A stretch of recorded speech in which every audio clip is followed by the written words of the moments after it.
3, 2, 1. Ashley asked me to do this video to share some nature therapy practices you can do right at home in your own yard or neighborhood.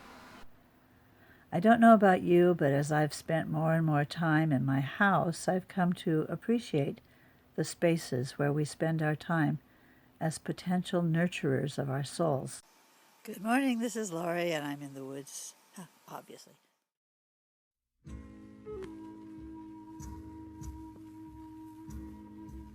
The birds with its powers brought its gift to the people. There were songs that were sung to him for it. It was once said, a man Try sung and figure out a way to help song. you get out of here, little guy. The Thank valleys you for roamed, coming in. and a small spring sprung. Let me see, he said. No, let it be.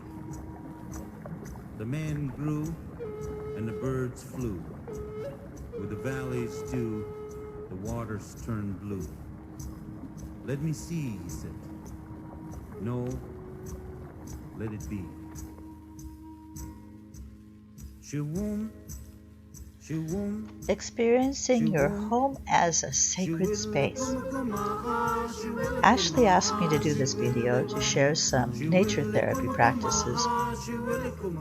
Take your hand like this, bring it up to your eye, close your other eye, and use that as a lens to see what you're going to see.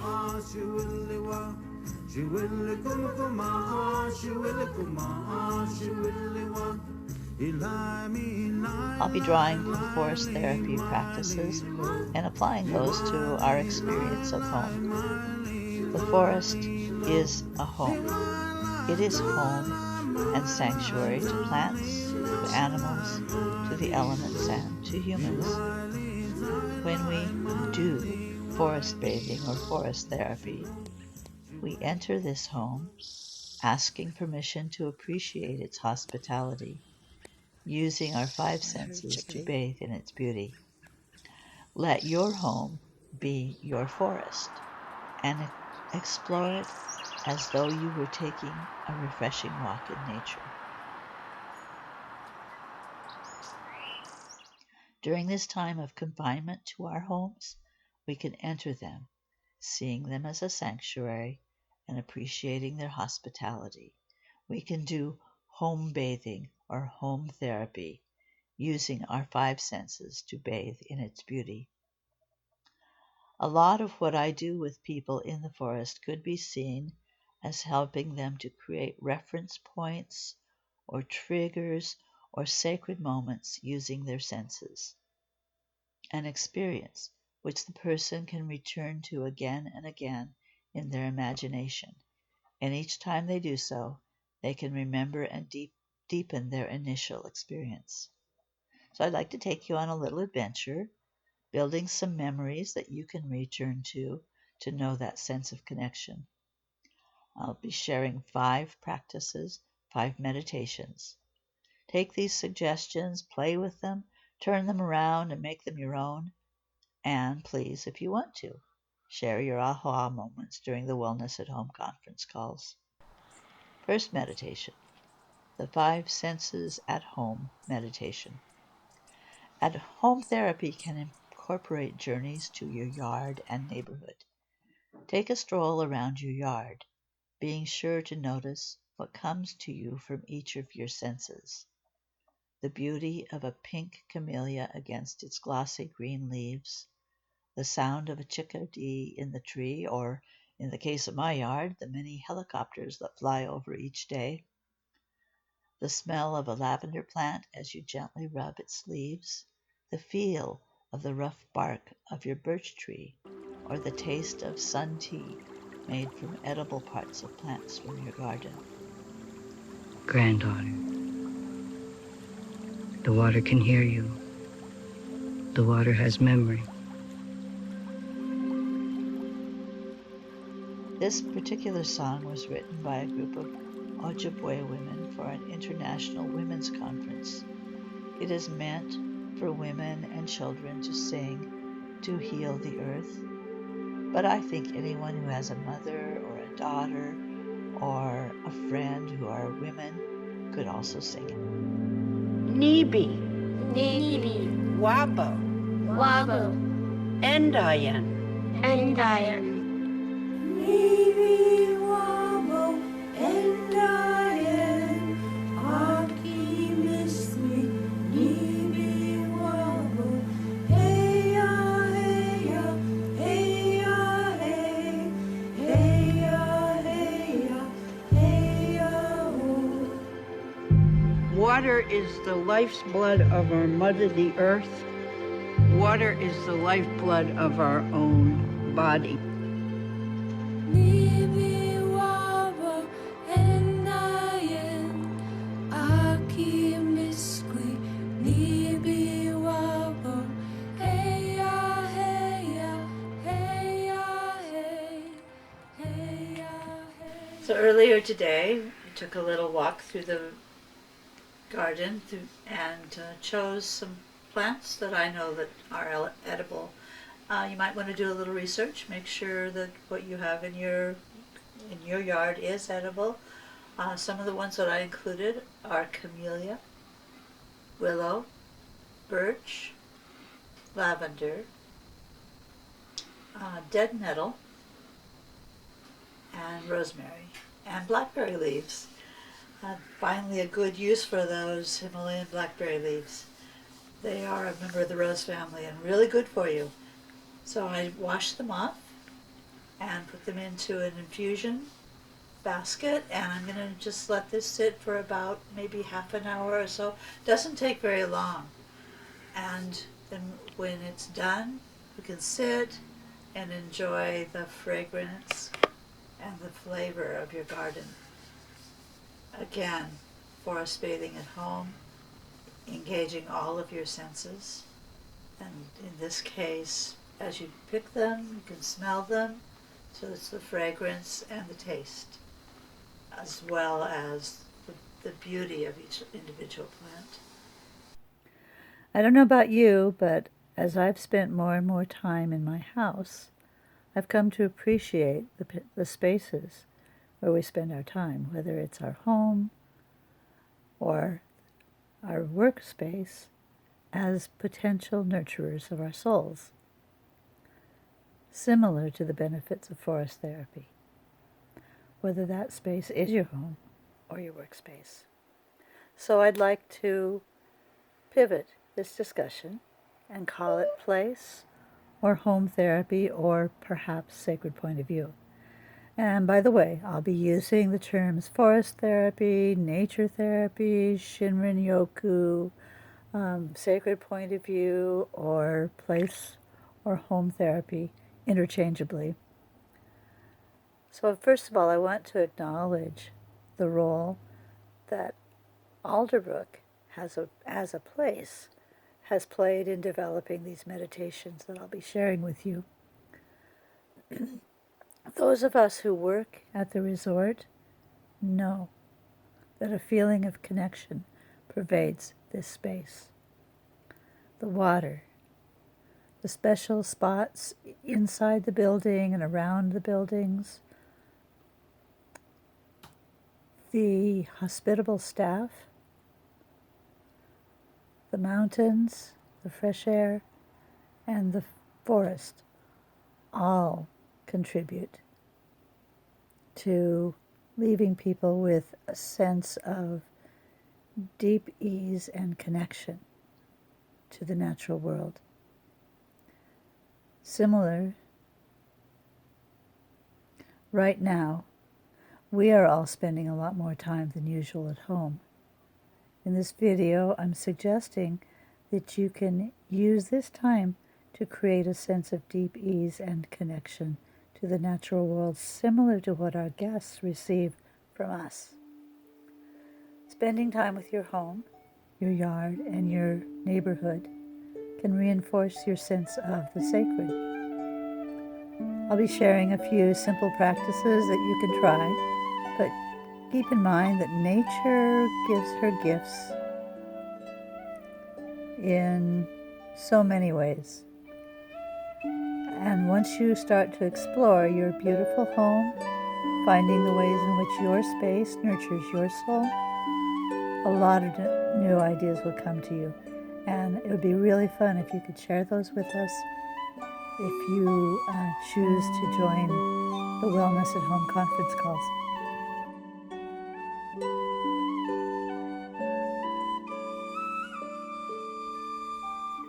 Five senses meditation can also be done inside your house. Find ways to notice the ways the cycles of life invigorate your home environment. Notice the rising and setting of the sun and moon. Which windows give you the best view of these daily momentous events?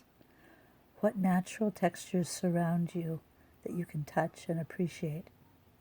When you open your door to let in fresh air, where does the wind blow through your rooms, and how does the wind feel on your skin? What fragrances come in through that open door, and what sounds? What fragrances are within your home? The smell of cooking, which says so much about love. Those spices that you're using. Take a little journey to your bathroom and reacquaint yourself with your favorite bath salts or essential oils. Just allow yourself to really savor each of those things. Sit and listen to the small sounds of your daily life. If it's raining outside, listen to its gentle music, and then notice the fresh fragrance. Notice the place where rain accumulates. Do you have a favorite tea or beverage? Yeah, even whiskey. Which whiskey would be a favorite beverage for sure. Slow down and really taste it as it passes over your taste buds. Are there sounds you don't like so much, like the sound of the airplanes or the helicopters? You could play some music to drown that out and help you return to a place of peace. Or alternatively, you could sit and simply listen to every sound you can notice, appreciating the gift they bring. Speaking of which, there's that airplane sound. The hum of your furnace, bringing the gift of fire and warmth. The sound of the airplane outside, bringing the gift of community and perhaps safety. The kids making kid sounds, bringing the gift of love. The sound of a car going by, bringing the gift of community. Perhaps that person inside the car is a first responder, bringing the gift of life and care of sacrifice. So end this meditation by thanking all of your senses and simply thanking nature.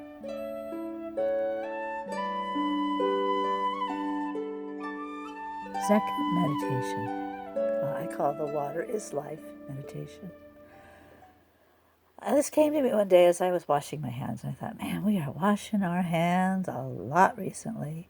So what can I do with this? So here's a fun way to add a layer of meaning to what sometimes feels like a necessary procedure. As you turn on the faucet, think about water and what it means, and thinking about taking care of our tools, our hands, which we use to care for each other. Feel the motion of washing your hands as an act of self-care and self-massage.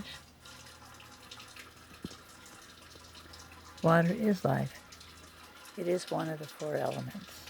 It is said that water has the ability to retain our emotions and to help those emotions to flow. So this can also be a time to appreciate your emotions and decide which ones to let go of. As you wash your hands, either recite the This Little Piggy poem, this little piggy went to market, this little piggy stayed at home, this little piggy ate roast beef, this little piggy had none, and this little piggy went wee, all the way home. And does that have a new poignant meaning for us, right? Or you can sing the Nibi Wabo song. So the song goes like this, and I'll make sure that you get the words so that you can learn them if you want to. It's about 20 seconds long, which is perfect for washing your hands. It goes, Nibi wabo endayan aki miskwi nibi wabo heya heya heya hey heya heya heya ho.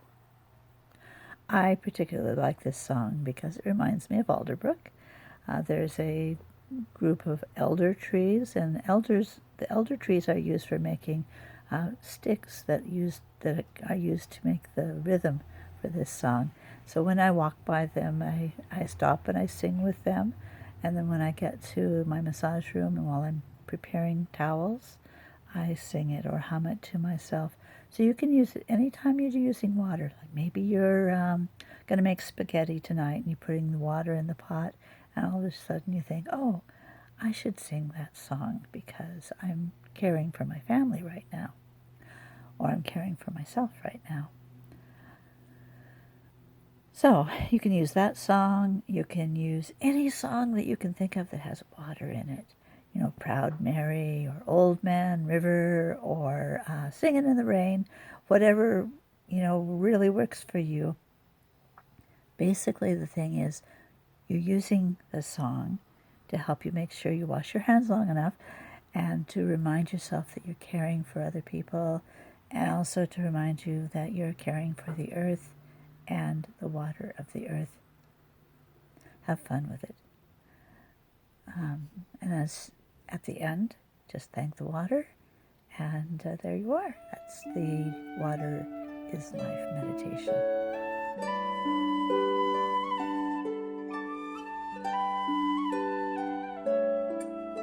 Next meditation I call the Keepers of Memory meditation.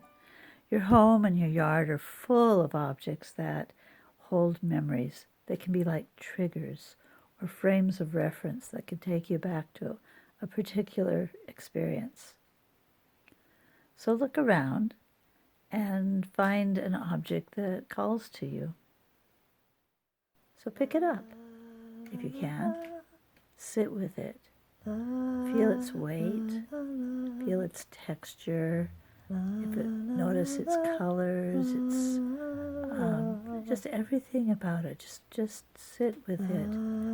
And if it was a gift, imagine the face and hands of the person who gave it to you.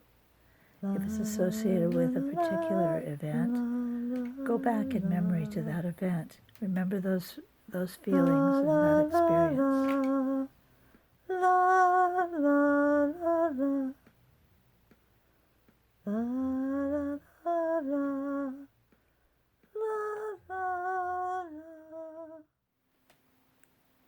Savor that moment. And if it feels right, you could create a little space in your house where those objects and the memories that are associated with them could have a day where you remember them and honor them. Be creative. And again, if you want to share this during the call, that'd be so much fun. So this one, just end by thanking your memory, thanking your home for being a bearer of good memories.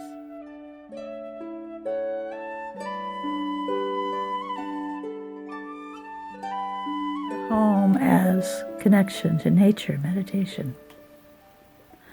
One of the things that happens when we lead such busy lives is that we can become distant from nature as well as from each other. We can forget how much of our environment relies on nature. Take a few minutes and make a little inventory for yourself of all the things in your home that are a gift of nature. Now, it may not be really obvious at first, but even synthetics are made up of the same few elements that make up our bodies, and the earth, and the sky, and the air. The metal that is used to make faucets, stoves, and refrigerators all comes from stone. Glass comes from sand. Books come from paper, which comes from plants. That toilet paper that we're all hoarding so much these days comes from plants. What just happened? Oh my gosh! Oh my gosh. I think I just fell off the merry-go-round. I better take a drink of water.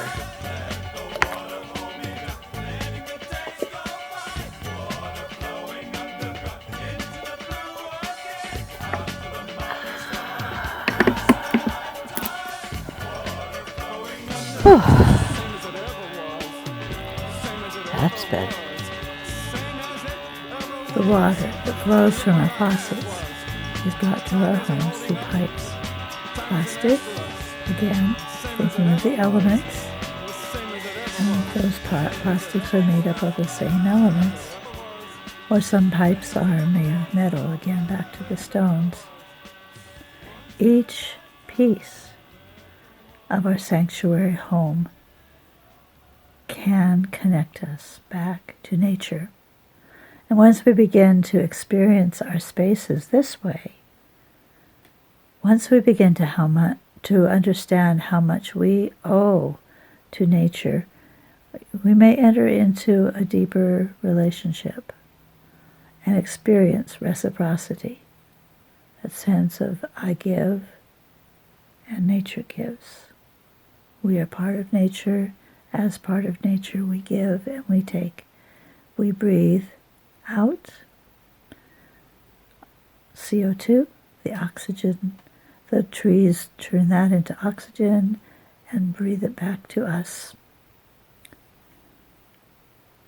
The term all my relations can begin to make abiding sense. This is sacred point of view. So finish this little meditation by thanking nature for shelter and reciprocity and meaning.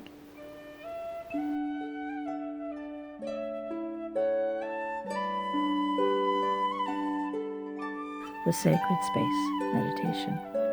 You'll find that there are special places in your home, special spaces.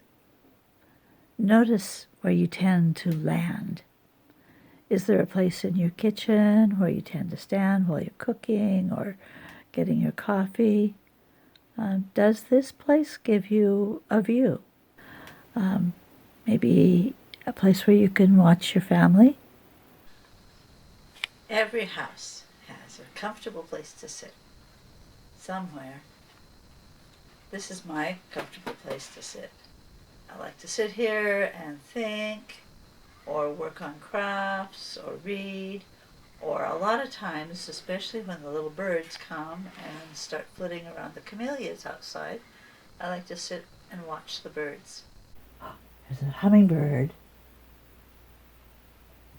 Yay. That's my sacred space. And it also it allows my dog to sit on my feet. So it's really, really a space, wonderful, sacred space. Think of these places as frames of reference again, which you will be able to return to again and again in memory. And as you do, you'll remember the things that you are observing from that space. Again, these are your sacred personal spaces. So to end this meditation, thank your home for providing you places and spaces where you can observe your life, where you can interact with those you love, and where you feel safe and are building memories.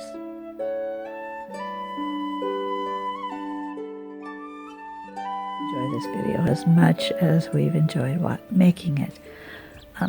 Much of the content came about during conversations with my nephew and collaborator and cohort. We call our little cohort Sacred Point of View. So I want to acknowledge his part in helping me make this more real because it's based on experience. May you love your sacred space, and may we all appreciate the opportunity that Alderbrook has given us right now to step back from our usual routine and reflect on the beauty that is our common life. May the lessons we learn during this time continue as a deeper perspective and point of view, infusing the rest of our lives with meaning and connection to nature. Thanks to Ashley for organizing this time together, and see you on the Wellness at Home call. P.S. My nephew Robert had been contemplating giving me an Indian name for quite some time. He didn't know what to call me until one day a hummingbird flew into the house and found the skylight. I'm going to try and figure out a way to help you get out of here, little guy. Thank you for coming in. We tried to coerce or coax it into leaving through the front door using various means. We put red flowers by the front door and a little container of sugar, and nothing was working. So eventually we decided to let it be for a while and give it a chance to find its own way out. There was an elder friend visiting, so I was sitting in my favorite spot. And a while later, all of a sudden, while talking with this elder, I heard this whirring sound, and the hummingbird whirred toward me and landed right on my heart. My nephew was bringing groceries in from the car, and as he passed by, I whispered, look on my heart. He was amazed. I was amazed. We were all amazed. Wow, we all said. I smiled. Yeah, it just landed right here. Finally, my nephew said, I know what your Indian name will be. Hummingbird Heart. And we'll call you H2O for short. Hummingbird Heart Owen. So eventually the hummingbird let me know that I was his vehicle to outside. And so I walked out and he was able to fly away. That is how nature is. She shares her gifts in unexpected and magical ways, if you allow her, and as long as you truly appreciate her. So thank you for coming on this little adventure with me, and I'll see you on the calls. And be well, be safe, and I love you.